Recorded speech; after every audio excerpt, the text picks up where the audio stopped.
अच्छा हाँ, उस वक्त हमने डिस्कस किया था कि physical properties, sorry physical methods जो कि कोआगुलेट करने के लिए इस्तेमाल होते हैं, और दूसरा एडिशन ऑफ इलेक्ट्रोलाइट को हमने देखा। वॉइस थोड़ी स्लो है आपकी।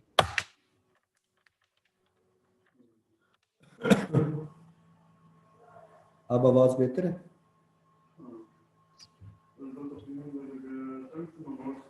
जी सर, कुछ हाँ जी, मैं कह रहा था कि फ्लैकुलेशन पावर जो है ये हमने डिस्कस की, और हमने कहा कि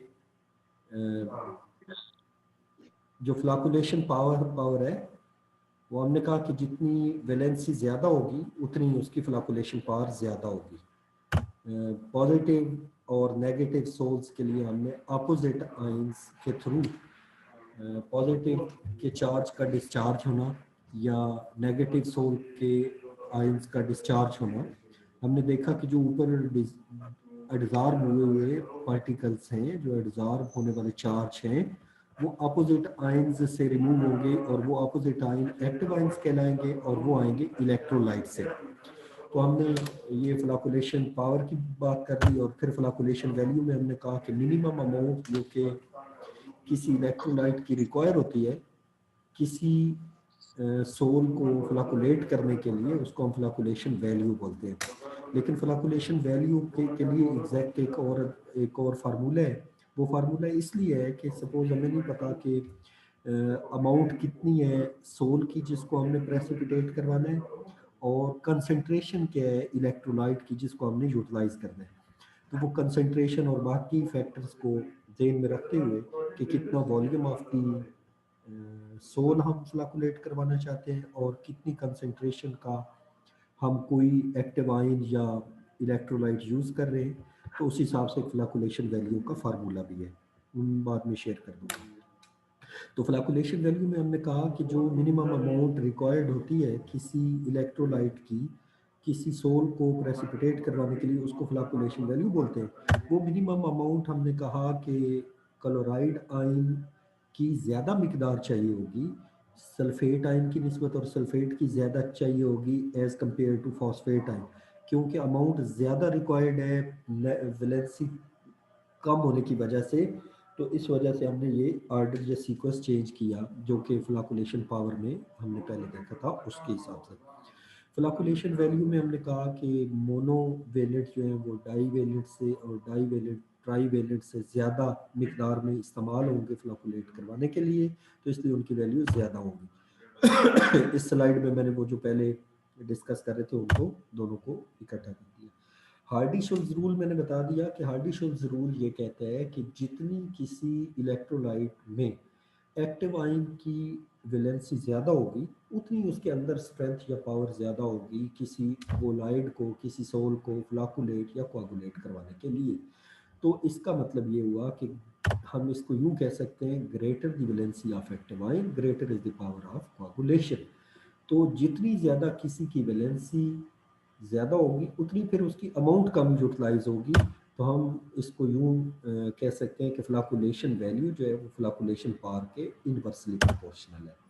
अच्छा, जो थर्ड मेथड हम इस्तेमाल कर सकते हैं फ्लैकुलेशन के लिए, वो हमारे पास है कंटिन्यूस डायालिसिस। कंटिन्यूस डायालिसिस के बारे में मैं बता रहा था कि जब आप डायालिसिस करवाते हैं और इलेक्ट्रोलाइट या जो भी कोई चीज़ एक्सेस अमाउंट में हमने कहा था कि ऐड की हुई है, सपोज हमने कहा कि वो वाला इलेक्ट्रोलाइट जो, जो, जो, जो या कंटेमिनेशंस जिनको हम रिमूव करने के लिए डायालिसिस करवा रहे थे, वो डिस्पर्शन मीडियम के साथ रिमूव हो रही है। जब डिस्पर्शन मीडियम बीच बीच में से आप रिमूव करते जाएंगे, ये प्योरिफिकेशन में आपने डायालिसिस पढ़ा हुआ है, आप अगर कंटिन्यूसली ये करते रहे, सपोज कि नया पानी डिफ्यूज़ होने के लिए आता रहे, और कंटेमिनेशन के बाद अगर आप इस प्रोसेस को जारी रखें जारी रखें जारी रखें, तो फिर क्या होगा कि वो जो इलेक्ट्रोलाइट के आयन ऊपर डिपॉजिट होके पार्टिकल्स पे, पार्टिकल्स को दूर दूर रखते हैं, वो भी डिफ्यूज़ होके बाहर आना शुरू हो जाएंगे। इस तरह भी आपका सोल कोआगुलेट हो सकता है।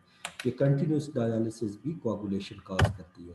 और चौथा है साल्टिंग आउट। मसलन आपने जो भी इलेक्ट्रोलाइट यूज़ किया था प्रिपरेशन के लिए, उसको आप साल्ट आउट कर ले, उसका कोई काउंटर आयन लेके तो उसके साथ आप साल्ट बना लें और उसको रिमूव कर दें। वो जो ऊपर चार्ज डिपॉजिट हुआ है किसी भी कोलाइडल पार्टिकल के या डिस्पर्स्ड फेज के, उसको जब आपने अलहदा से रिएक्ट करवा दिया तो ये साल्टिंग आउट कहलाएगा। उसको आप साल्टिंग आउट के थ्रू या रिएक्शन करवा के रिमूव करेंगे, तो फिर कोलाइडल पार्टिकल्स आपस में क्लोजर होके कोआगुलेट कर जाएंगे, फ्लाकुलेशन हो जाएगी। जी कोई क्वेश्चन है? जी नेक्स्ट मैंने कहा कि पांचवा मेथड हमारे पास रिमूवल ऑफ इलेक्ट्रिक चार्ज, यानी कोई भी आप तरीका इस्तेमाल कर ले। जिस तरह रिमूवल ऑफ इलेक्ट्रिक चार्ज कैटाफोरेसिस से भी हमने बोला, तो वही कैटाफोरेसिस या इलेक्ट्रोफोरेसिस में आप अलहदा से इसको डिस्कस कर सकते हैं कि आपने वो चार्ज रिमूव करवाना है। जो ऊपर चार्ज है वो किसी भी तरीके आप रिमूव करवा सकते हैं, चाहे इलेक्ट्रिसिटी के थ्रू, चाहे इलेक्ट्रोलाइट के थ्रू, चाहे कोई और टेक्नोलॉजी यूज़ करते हुए, चाहे वैसे वॉशिंग से। जब आप ऊपर से रिमूव कर लेंगे तो फिर कोआगुलेशन हो जाएगी। ये चंद एक मेथड से फ्लाकुलेशन है। अच्छा ये ज़हन में रखिएगा कि डिफरेंट फैक्टर्स हैं जो कि कंट्रोल करते हैं स्पीड या कोआगुलेशन के मैकेनिज्म। हेलो जी। अच्छा मैंने कहा कि फैक्टर्स अफेक्टिंग कोआगुलेशन, वो कौन कौन से फैक्टर्स हैं जो कि कोआगुलेशन के एक्सटेंट को या कोआगुलेशन की स्पीड को मुतासर करेंगे। उसमें नंबर 1 नेचर ऑफ सोल, यानी देखें ना मसलन आपने कौन सा टेक्निक यूज़ करनी है या कौन सा आपने इलेक्ट्रोलाइट लेना है, ये तो डिपेंड करता है ना कि आपके सोल की नेचर क्या है। सोल कौन सा है, पॉजिटिव है, नेगेटिव है, कौन सा वाला है। अच्छा फिर दूसरा ये कि उसके ऊपर हाँ पहले ये कि उसकी अपनी नेचर कैसी है। नेचर मीन कि मसलन वो मेटल, उसमें आपने मेटल का कोई सोल बनाया हुआ है, दूसरा बनाया हुआ है, तो उस हिसाब से आप टेक्निक भी डिफरेंट यूज़ करेंगे कि आप फिजिकली उसको हीट कर लें या फलां कर लें या फलां कर लें। तो आप डिफरेंट सोल्स के लिए डिफरेंट मेथड्स ऑफ लैकुलेशन अडॉप्ट कर सकते हैं। इसी तरह मैंने कहा कि जिस तरह सोल पॉजिटिव हो तो फिर आप कोई और इलेक्ट्रोलाइट यूज़ करेंगे, नेगेटिव हो तो कोई और यूज़ करेंगे। तीसरा ये है कि जो आप प्रेसिपिटेटिंग आयन, यानी जिसको हम एक्टिव आयन बोल रहे थे, उसकी वैलेंसी के हिसाब से भी स्पीड चेंज होगी। ये वही बात है कि क्लोराइड आयन हो, सल्फेट हो या फास्फेट हो, तो आपके पास फेरिक हाइड्रोक्साइड के जो पॉजिटिव सोल था उसके कोआगुलेट होने की, फ्लाकुलेट होने की स्पीड या एक्सटेंट डिफरेंट होगा। तो वैलेंसी ऑफ प्रेसिपिटेटिंग आयन भी मैटर करेगी। और नेक्स्ट हमारे पास जो पॉइंट है कि आप कौन सा मोड इस्तेमाल कर रहे हैं कोआगुलेशन के लिए। ठीक है, यानी कोआगुलेशन, अब देखें ना सारे मेथड्स एक जैसी स्पीड या एक्सटेंट तो नहीं रखते। सपोज आप इलेक्ट्रोलाइट के थ्रू करवा रहे हैं, सपोज आप उसकी बजाय दूसरा रेडिएशन के थ्रू करवा रहे हैं या विगरस शेकिंग करवा रहे हैं, तो हर एक में एक्सटेंट या उसकी स्पीड डिफरेंट होगी। तो कौन सा मेथड इस्तेमाल कर रहे हैं, कौन सा सोल है, उसके ऊपर चार्ज कौन सा है, ये सारी बातों का ख्याल रखना पड़ेगा। फिर एक ये कि आपने कितने टाइम के लिए कोआगुलेशन का प्रोसेस कंटिन्यू रखा। सपोज आप ऐसी 1 मिनट के लिए सोल को शेक करें तो मे भी वो फ्लाकुलेट ना हो, और शेकिंग की स्पीड क्या रखी वो भी। तो ये सारी चीज़ें मैटर करेंगी कि आपने टाइम कितना सपोज आपने दिया कोआगुलेट करने के लिए। इलेक्ट्रोलाइट तो आपने डाला, फिर उसको कितना टाइम रिएक्शन के लिए दिया या चार्ज को डिस्चार्ज होने के लिए दिया। फिर जो आप इलेक्ट्रोलाइट डाल रहे हैं उसकी अपनी कंसंट्रेशन क्या है। सपोज अगर आप सोडियम क्लोराइड ले रहे हैं बहुत कंसंट्रेटेड किस्म का, बहुत ज़्यादा आप उसका इलेक्ट्रोलाइट बनाते हुए अमाउंट सोडियम क्लोराइड की बहुत ज़्यादा डाल रहे हैं। ऑन दी अदर हैंड अब बहुत ही डाइल्यूटेड किस्म का फास्फेट आयन वाला कोई साल्ट डाल रहे हो, तो फिर साफ जाहिर है आप कंसंट्रेशन को इग्नोर नहीं कर सकते। आप बहुत ही डाइल्यूटेड जो स्ट्रांगर वैलेंसी वाला आपके पास कोई भी एक्टिव आयन था वो करते हुए फिर आप नहीं कह सकते कि भाई यही स्ट्रांगर है, क्योंकि कंसंट्रेशन बजाते खुद मैटर करेगी कि आपने इलेक्ट्रोलाइट की कंसंट्रेशन क्या रखी। तो कंसंट्रेशन का फैक्टर भी बड़ा इंपॉर्टेंट है। नेक्स्ट आपके पास है रेशो। हाँ ये ज़रा देखिएगा, ratio of surface to mass disperse mass of dispersed particle. Suppose आपके पास कोलाइड का जो भी पार्टिकल है उसका जितना भी अपना साइज है, उसके ऊपर जो जो चार्ज है, आप देखेंगे कि वो कितने चार्ज उसके ऊपर हैं, वो कितनी सरफेस एरिया बना हुआ है, उस हिसाब से आपने काउंटर आयन में देखिएगा, जो जब आपके पास इलेक्ट्रॉन किसी एटम से रिमूव होता है, सपोज मैं कह लूँ कि सोडियम से रिमूव हुआ एक इलेक्ट्रॉन सोडियम न्यूट्रल एटम से, तो सोडियम का पॉजिटिव आयन बना, और अगर अगर इसी तरह सोडियम की बजाय कोई और है उससे दो निकले, तो फिर आपको मालूम है कि इलेक्ट्रॉनिक जो जो जो इलेक्ट्रॉन्स पे न्यूक्लियस का पुल है वो स्ट्रांगर होता जाता है, उसका साइज उसी हिसाब से रिड्यूस होता जाता है।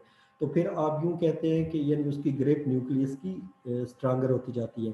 तो इसी तरह ये चीज़ है कि आपके पास जो कोलाइडल पार्टिकल्स हैं उनके अपने ऊपर सरफेस एरिया वो कितना प्रोवाइड कर रहे हैं, और दूसरा ये कि उनके ऊपर चार्ज कितने, ये भी मैटर करेगा कि कितना सरफेस एरिया है, कौन सा है, कौन से आयन आ सकते हैं, कितने आ सकते हैं। देखे ना, अगर सपोज कि कोई कोलाइडल पार्टिकल का सरफेस एरिया ही बहुत कम थोड़ा सा है, तो उसके इर्द गिर्द उसको डिस्चार्ज करने के लिए जो काउंटर आयन आएगा उसकी तादाद भी कम होगी। फिर आपने यानी जो काउंटर आयन लिया है उसका भी देखेंगे कि चार्ज की स्ट्रेंथ कितनी है। इसी तरह आप ये भी देखेंगे कि डिस्पर्स्ड पार्टिकल के ऊपर रेशो के सरफेस कितनी थी और उसके ऊपर यानी मैस उसका कितना था और सरफेस एरिया कितना प्रोवाइड कर रहा है, तो इसको भी जेन में रखना है। नेक्स्ट हमारे पास टेम्परेचर है। डिफरेंट टेम्परेचर्स पे चूंकि एडजॉर्ब होने की कैपेबिलिटी डिफरेंट होती है, तो फिर आप ये भी देखेंगे कि कौन सा सोल है, कितना टेम्परेचर है, और उसके लिए कौन सा सूटेबल फ्लाकुलेंट रहेगा। ये सारी चीज़ें आपने जेन में रखनी है। ये चंद एक फैक्टर्स मैंने बोल दिए।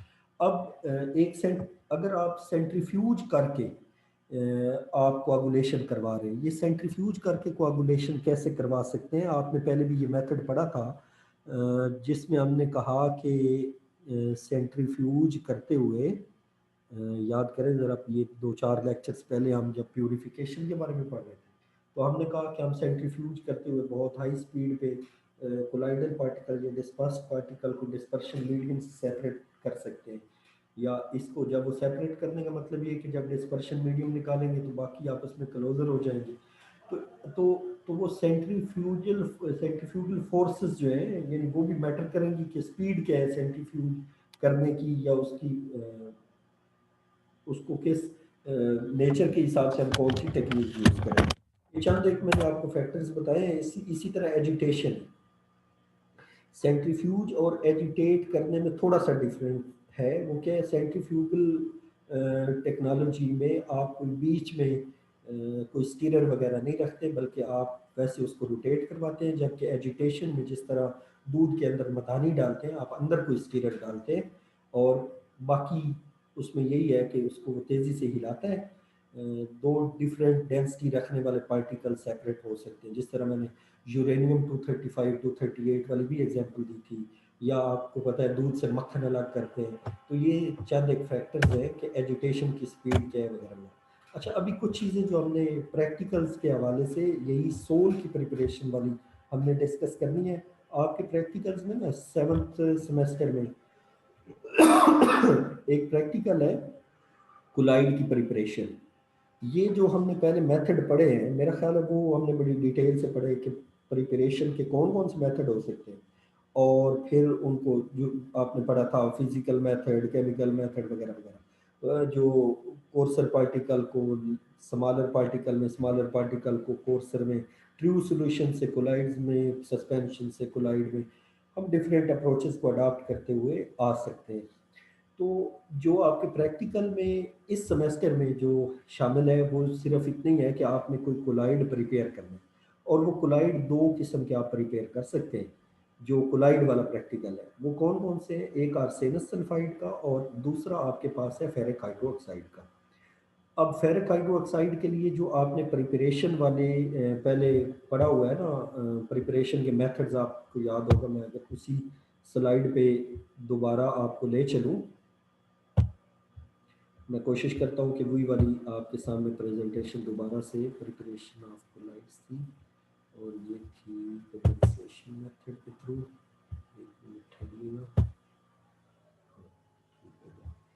चलें जी, देखें ज़रा स्क्रीन शेयर हो रही है क्यों भाई? Yes, sir.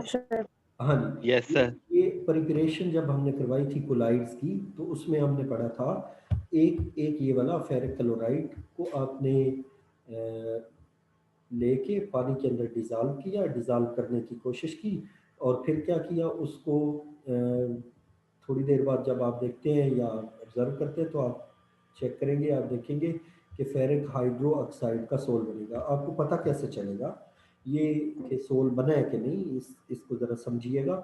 आप फेरिक क्लोराइड के सपोज 2 ग्राम ले लें, ये फेरिक क्लोराइड मैंने बोला, आप इसके 2 ग्राम लेके 500 मिलीलीटर पानी में आप इसको डिस्पर्स करवाएं, इसका कलर चेंज हो जाएगा, ऑरेंज हो जाएगा, वो फेरिक क्लोराइड का है। अभी हमें ये नहीं पता कि ये ट्रू सॉल्यूशन बने या कि कोलाइडल पार्टिकल्स बने। अच्छा, फिर कुछ होगा जो उसकी अमाउंट डिजॉल्व या डिस्पर्स नहीं हुई होगी, नीचे बैठ जाएगी। आप थोड़ा सा इसको हीट करें और हीट करने के बाद फिल्टर कर लें। फिल्टर पेपर से आपको मालूम है कि जो ट्रू सॉल्यूशन है वो पास कर जाता है, और बाकी बाकी जो है यानी कोलाइडल पार्टिकल्स भी पास कर जाते हैं, लेकिन जो अनडिजॉल्व या अनडिस्पर्स्ड प्रेसिपिटेट्स हैं या अनडिजॉल्व पोर्शन है वो रह जाएगा।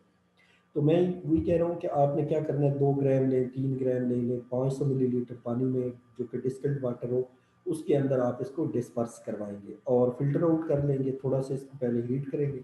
जब वो आपके पास ऑरेंज कलर का या पेल येलो कलर का बज़ाहिर सॉल्यूशन बने, मैंने बोला बज़ाहिर सॉल्यूशन क्योंकि हम असल में कोलाइड की प्रिपरेशन कर रहे हैं जो सॉल्यूशन से डिफरेंट है। आपने कंफर्म कैसे करना है, आप कंफर्म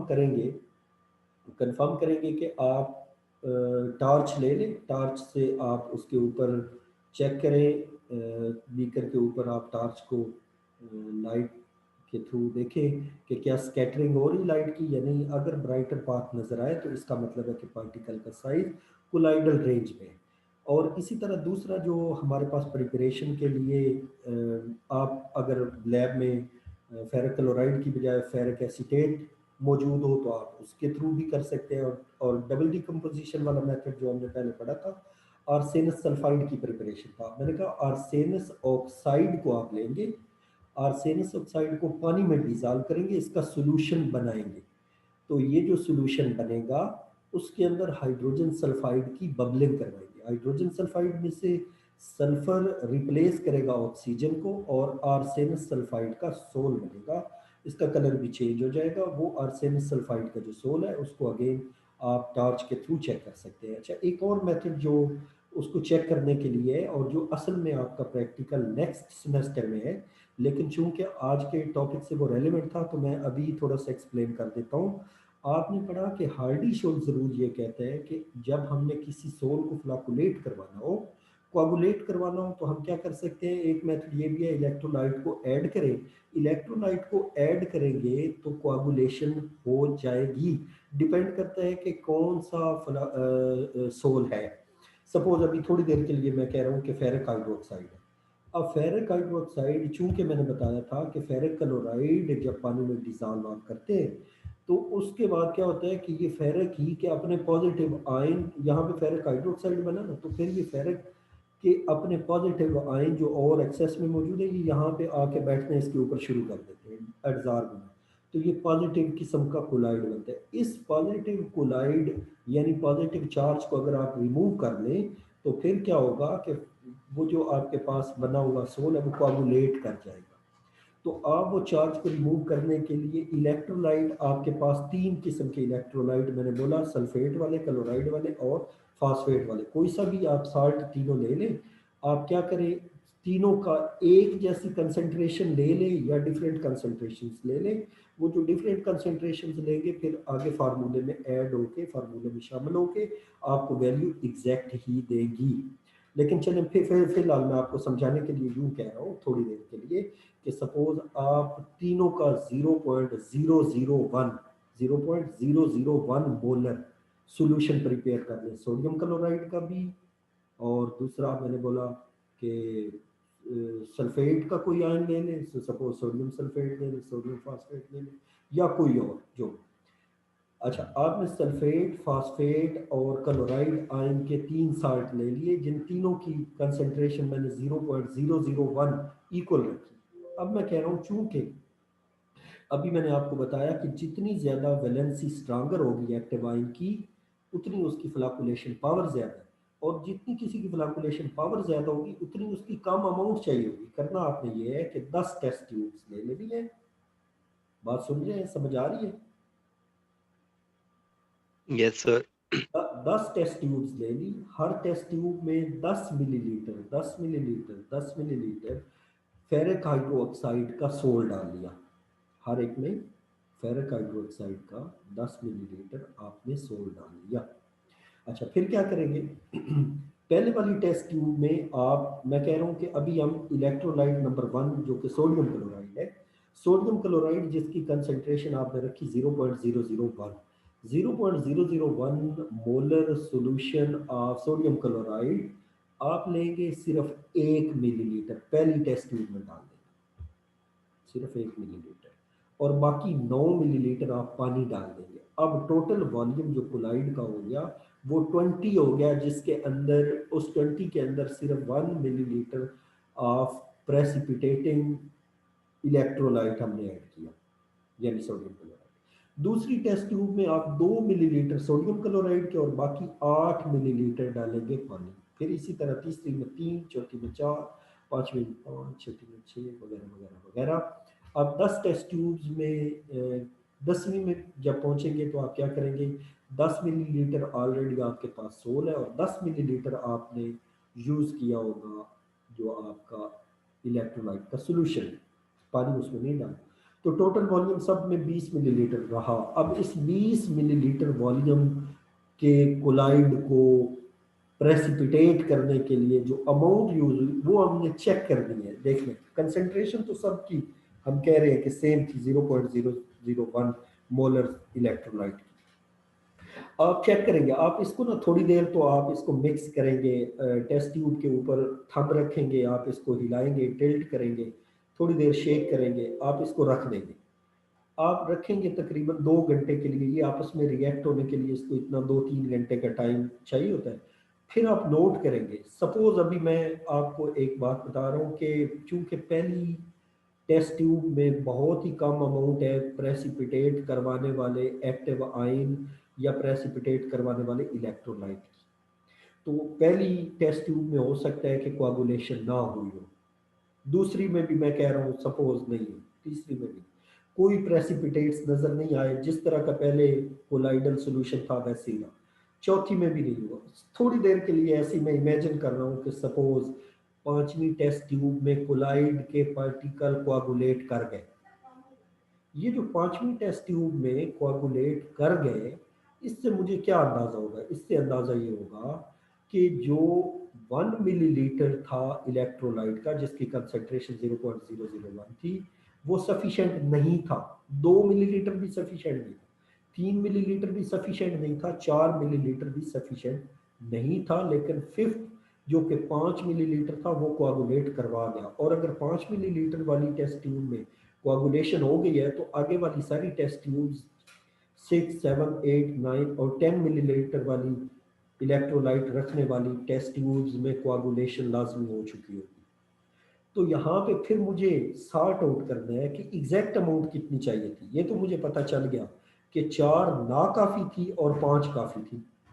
अब मुझे एग्जैक्ट नहीं पता कि 4.1 वॉल्यूम हो तो शायद वो सफिशिएंट हो, 4.2 हो तो सफिशिएंट हो, 4.3 हो तो सफिशिएंट हो, या 4.9 हो तो सफिशिएंट हो। क्योंकि ये तो मुझे पता है 4 ना काफ़ी थी, 4 से अबव है, तो 5 5 हो सकते हैं, 5 से भी कम में हो जाता। तो फिर मुझे नेक्स्ट क्या करना चाहिए? नेक्स्ट फिर 10 टेस्ट ट्यूब्स लेनी चाहिए, जिनमें हर एक में 10 मिलीलीटर कोलाइड रखना चाहिए, और फिर पहली टेस्ट ट्यूब में 4.1, दूसरी में 4.2, तीसरी में 4.3, 4.4, 4.5, वगैरह वगैरह वगैरह। इस तरह टोटल आप हर एक में इतना वॉल्यूम यूज करते हुए, और बाकी टोटल वॉल्यूम 20 करने के लिए डिस्टिल्ड वाटर डाल दें। फिर से चेक करें कि क्या 4.1 वाली में कोआगुलेशन हुई। सपोज अगर हो गई तो फिर बाकी सब में भी हो चुकी होगी। अगर थोड़ी देर के लिए मैं कहूँ कि उसमें कोआगुलेशन नहीं हुई तो फिर इसका मतलब है 4.2 को चेक करूँ। अगर उसमें भी नहीं हुई, 3 में सपोज हो गई, तो इट मींस के 4.2 इनसफिशिएंट थी, नाकाफी थी, 4.3 काफ़ी है। तो वो जो 4.3 है उसको मैं मान लूँगा कि ये मिनिमम अमाउंट 0.01 मोलर सॉल्यूशन वाले इलेक्ट्रोलाइट की सफिशिएंट है कोआगुलेट करवाने के लिए। इसी तरह अब मैं क्या करूँगा, अब मैं दूसरे इलेक्ट्रोलाइट को चेक करूँगा। दूसरा इलेक्ट्रोलाइट मेरे पास सल्फेट आयन वाला है। अब मैं दावे से कह सकता हूँ कि अगर इसका 4.2 वॉल्यूम यूज हुआ है तो उसका 4.2 से बहुत कम चाहिए। रीजन ये है कि उसकी वैलेंसी स्ट्रांग है।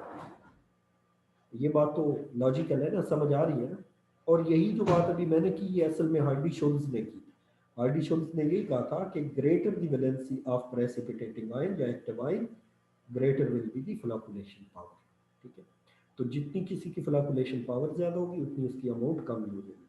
अब मैं आपसे पूछ रहा हूँ कि क्या मुझे आप बता सकते हैं कि जिस तरह मैंने कहा कि सपोज 4.2 थी सोडियम क्लोराइड की, ऐसे ही रफ मैंने कहा कि उससे कम होगी सल्फेट वाले जो भी एक्टिव आयन है उसकी, तो फास्फेट वाली जो है वो कितनी होगी। सपोज अगर मैं सल्फेट वाली 2 कह लूँ तो फास्फेट की तकरीबन कितनी होगी, 2 से अबव होगी, 4 से अबव होगी, 2 से कम होगी, कितनी होगी, कोई बता सकते हैं।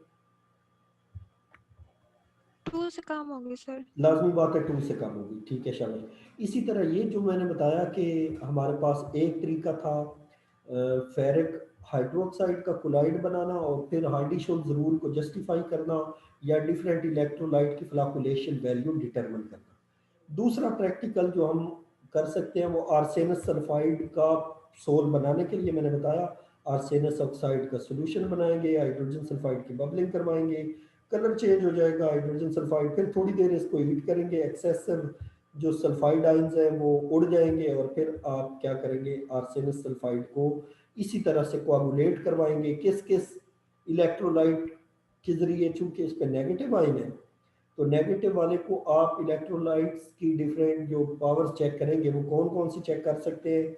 आप देख सकते हैं कि सोडियम क्लोराइड, कैल्शियम क्लोराइड और एल्यूमिनियम क्लोराइड। सोडियम का मोनोवैलेंट और इसी तरह कैल्शियम का मैंने कहा डाई पॉजिटिव और तीसरा एल्यूमिनियम का। तो आप इस तरीके से कोआगुलेशन पावर डिटरमिन कर सकते हैं। एक प्रैक्टिकल तो आपका ये था।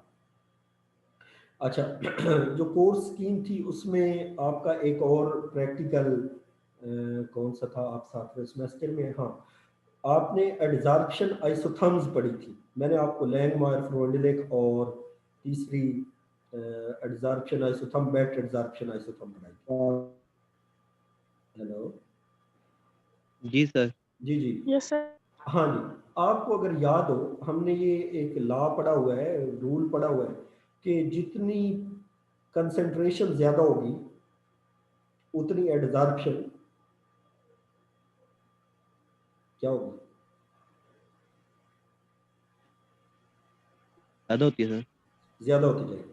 सपोज पहले बीकर में 1 चम्मच सोल्यूट डिजॉल्व किया है, दूसरे बीकर में उतने ही वॉल्यूम है, 2 चम्मच, तीसरे में 3, चौथे में 4, और आप एडजॉर्बेंट एक ही जितना यूज कर रहे हैं, सपोज 1 ग्राम चारकोल ले रहे हैं, तो पहले में आप देखेंगे कि चारकोल पे जो एडजॉर्प्शन हुई है वो कम हुई होगी क्योंकि बीकर में था ही सोल्यूट कम सा, दूसरे में जरा ज्यादा हुई होगी, तीसरे में और ज्यादा, चौथे में और ज्यादा।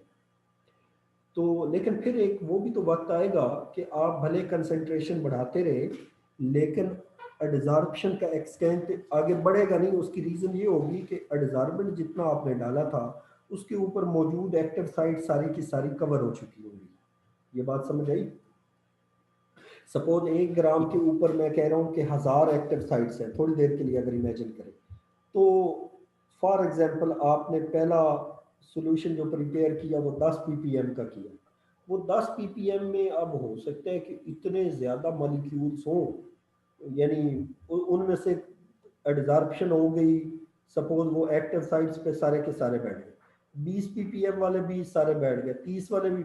आप जो जो कंसंट्रेशन बढ़ाते जा रहे हैं, 10 ppm वाले सारे एडजार हो गए, 20 वाले भी 30 वाले भी हो गए, 40 में हो सकता है कि 40 वाले जब एडजार हो तो हो सकता है कि उन्होंने सारे एक्टिव साइट्स कवर कर दिए। उसके बाद भले आप 50 ppm का सोल्यूशन बनाएं, लेकिन 1 ग्राम एडजार्बेंट के ऊपर तो और कोई एक्टिव साइट ही नहीं है। तो फिर क्या होगा, जब एक्टिव साइट है ही नहीं तो एडजार्प्शन नहीं होगी मजीद, जितनी 40 में हुई तकरीबन उतनी ही रहेगी, चाहे आप 50 ppm 60 70 80 90 फिर आप बढ़ाते जाए कंसंट्रेशन, लेकिन जितनी एडजार्प्शन होनी थी वो तो होगी 40 में। तो इसका मतलब है कि हाँ, अच्छा एक प्रैक्टिकल हमारा ये भी है कि आपने फ्लोरेंडलिक एडजार्प्शन आइसोथर्म को जस्टिफाई करना है। वो जस्टिफाई कैसे होगी कि सपोज आप लेंगे मिथिलीन ब्लू ले लें या मिथाइल ऑरेंज ले लें, कोई सा डाई ले लें, डाई मिथिलीन ब्लू वाला आपका वैसे है प्रैक्टिकल में ना, मिथिलीन ब्लू डाई लेंगे, आप उसका सोल्यूशन बनाएंगे। सोल्यूशन जैसे मैंने कहा कि कंसंट्रेशन डिफरेंट होनी चाहिए। सपोज पहले में 10 ppm, दूसरे में 20 ppm, और टोटल वॉल्यूम ले लें आप एक फ्लास्क में 100 मिलीलीटर। 100 मिलीलीटर आपने ले लिया मिथिलीन ब्लू का, 10 ppm का सोल्यूशन, 20 ppm का, 30 का, 40 का, 50 का, 60 70 80 90 100 का। इस मिथिलीन ब्लू हर एक में 1-1 ग्राम चारकोल डाल देंगे जो कि एडजार्बेंट है। आप इनको 2 घंटे के लिए शेक करेंगे, और शेकिंग के बाद आप क्या करेंगे, उसको फिल्टर आउट कर लेंगे। अब चूंकि चारकोल का पाउडर है, आप उस चारकोल के पाउडर को उस सॉल्यूशन के अंदर जो आपने डिजॉल्व किया हुआ है वो तो आपको नजर आ रहा होगा। अब आप उसको फिल्टर जब करेंगे तो वो काला काला एक्टिवेटेड चारकोल जो था एडजार्प्शन के बाद मटेरियल को फिल्टर में से जब आप गुजारेंगे तो कुछ सोल्यूट पार्टिकल तो लाजमी एडजार्ब हो गए होंगे और बाकी कुछ अनएडजार्ब्ड मिथिलीन ब्लू नीचे रह जाएगा। उस मिथिलीन ब्लू को सपोज, अब मैं कह रहा हूँ उसकी कोई नेचर होगी ना एसिडिक या बेसिक, तो आप किसी, अगर वो बेसिक है तो किसी एसिड के अगेंस्ट उसको टाइट्रेट करवा लें। अगर वो एसिडिक नेचर रखने वाला कोई डाई है तो आप उसको किसी बेस के अगेंस्ट टाइट्रेट करके कंसंट्रेशन मालूम कर लेते हैं। अब आपको खुद पता है मैंने 10 ppm कंसंट्रेशन शुरू में बनाई थी, और अब अगर कंसंट्रेशन आ रही है 7 सपोज, तो आपको अंडरस्टूड सी बात है कि वो 3 ppm डिजॉल्व हो गए। इसी तरह आप हर एक फ्लास्क में से चेक कर लेंगे और आप देखेंगे कि वो फ्लोरेंडलिक एडजॉर्प्शन आइसोथर्म का लॉ जस्टिफाई हो जाएगा कि कंसंट्रेशन बढ़ने के साथ साथ एडजॉर्प्शन बढ़ती गई, और जो कि फिर एक लेवल पे जाके कांस्टेंट होगी और वो मजीद नहीं बढ़ी। तो इस तरह आप इसको जस्टिफाई करेंगे। ये 2 प्रैक्टिकल्स मैंने आपको सरसरी तौर पे 2-3 बताए। इनकी जो एक्चुअल प्रोसीजर वगैरह किसी कॉपी में से मैं पिक्स बना के आपको शेयर कर दूंगा, आप वहाँ से ज़रा अच्छे तरीके से पढ़ लीजिएगा। ये प्रैक्टिकल के पोर्शन में चूँकि हमें 30 मार्क्स का। अस्सलाम वालेकुम सर, आ जाए, तशरीफ लें, 1 मिनट होल्ड करिए। अगर डिस्कनेक्ट हो जाए तो दोबारा हम ज्वाइन करेंगे थोड़ी देर के लिए। अस्सलाम वालेकुम सर, कोई बात नहीं, आए तशरीफ ले। डॉक्टर साहब चले गए, उनके कोई गांव से कोई मेहमान थे तो हॉस्पिटल जाने था मुझे। सुनाए ठीक है बेटे, आए ना, कोई खिदमत का मौका हो गया इस रिक्वेस्ट के जल्दी को टाइम ठीक है, खैर हो गया इंशाल्लाह। जी बेहतर सर, अस्सलाम वालेकुम।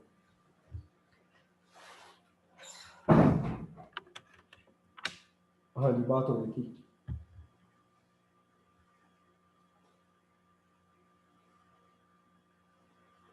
हाँ जी, हेलो